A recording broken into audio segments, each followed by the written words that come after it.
Magandang umaga, Grade 8 Leviticus! Kumusta naman kayo? Okay lang ba kayo? May nararamdaman ba kayong masakit sa inyong mga katawan? May nararamdaman ba kayong anything? Wala naman? Okay, good. So, bago tayo dumako or magsimula sa ating lesson ngayon, ay maaari ba tayong magdasal muna at pangungunahan ito ni Miss Giselle? Amen. Maraming salamat, Miss Giselle. Ma'am Ana, may lumiban ba sa ating klase ngayon? Wala. Mahusay. So, lahat ay matututo sa araw na ito. So, bago natin simulan ang ating aralin sa araw na ito, ay atin munang alamin ang ating mga alituntunin sa loob ng klase upang maging maayos at maganda ang daloy ng ating klase. So, ano nga ba ang ating mga alituntunin? May inihanda ako dito na tinatawag na SMART. So, ano nga ba itong SMART na ito? Ang S ay stand for sumunod sa mga tagubilin ng guro. Makinig ng mabuti at magbigay galang, aktibo makilahok sa bawat aktibidad, respetuhin ang bawat isa, at tumahimik habang nagtuturo ang guro. Ayan, naintindihan ba, Grade 8 Leviticus? Mabuti naman kung ganon. So, tayo munang magbalik-aral sa ating natalakay noong nakaraang araw. Naalala niyo pa ba kung ano ang ating napag-aralan noong nakaraang araw? Yes, Gino. Tama. Ito yung tungkol sa mga sinaunang kabihasnan sa Africa at Asia. So, naintindihan niyo na ba ang tungkol doon? Ayan, mahusay. So, bago natin simulan na ang ating aralin, ay atin munang alamin ang mga layunin. So, ang ating layunin ngayon ay naipapaliwanag ang mga pangunahing katangian, kontribusyon at lokasyon ng bawat sinaunang kabihasnan. Napahalagahan ang mga kontribusyon ng mga sinaunang kabihasnan at matutunan ang paggalang sa iba't ibang kultura at naisasagawa ang simpleng presentasyon na naglalarawan ng isa sa mga sinaunang kabihasnan. So, meron akong inihanda dito na world map at maaari nyo bang suriin kung saan dito ang parte ng Mesoamerica? May nakakaalam ba? May nakakahula na ba kung saang parte dito ang Mesoamerica? Yes, Mylene? Tama. Kung inyong titignan ng mabuti ang world map, ay meron dito na hugis pato, which is dyan nakapaloob ang Mesoamerica. So, ang Mesoamerica ay isang rehiyon na naging lunsaran ng mga sinaunang kabihasnan sa Amerika. Dito, umunlad ang kultura at mga sistemang politikal at nagkaroon ang mga makabuluhang imbensyon tulad ng kalendaryo at sistema ng pagsulat. So, sa Mesoamerica ay may 4 na kabihasnan. Kabihas ng Olmec, kabihas ng Maya, kabihas ng Aztec, at kabihas ng Inca. So, ating unang tatalakayin ang kabihas ng Olmec. So, ang pangunahing pangkabuhayan nila rito sa kabihas ng Olmec ay ang pagsasaka. Kilala ang kabihas ng Olmec bilang mother culture. At ang salitang Olmec ay nangangahulugang rubber people.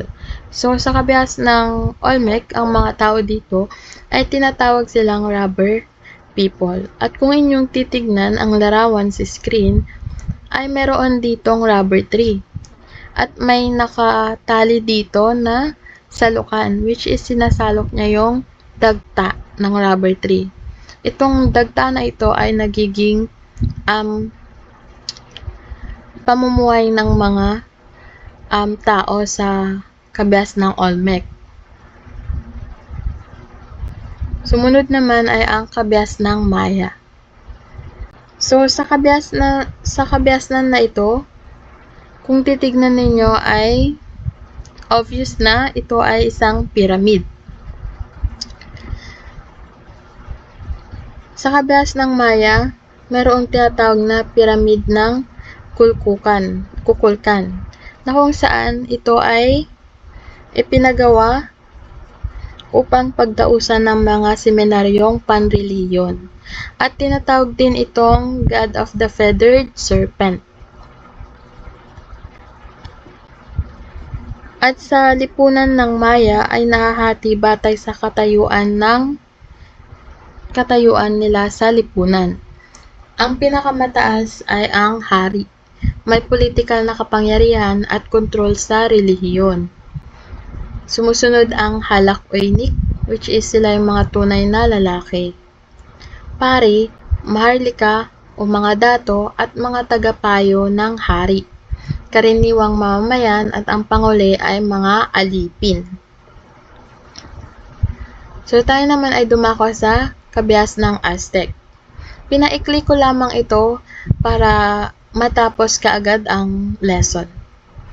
So sa kabias ng Aztec,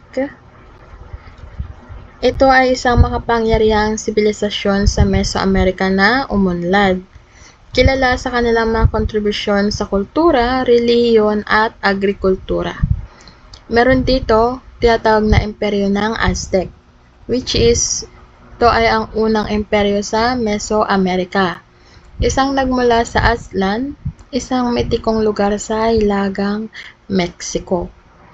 May tinatawag din silang Tenochtitlan, which is ito ay isang maliit na isla sa gitna ng lawa ng Lake Texcoco, which is makikita nyo dito sa larawan, sa gilid-gilid, di ba may mga pyramid, tapos may pader, and sa pader na to ay may maliit na isla, which is yan yung tinatawag na Tenochtitlan.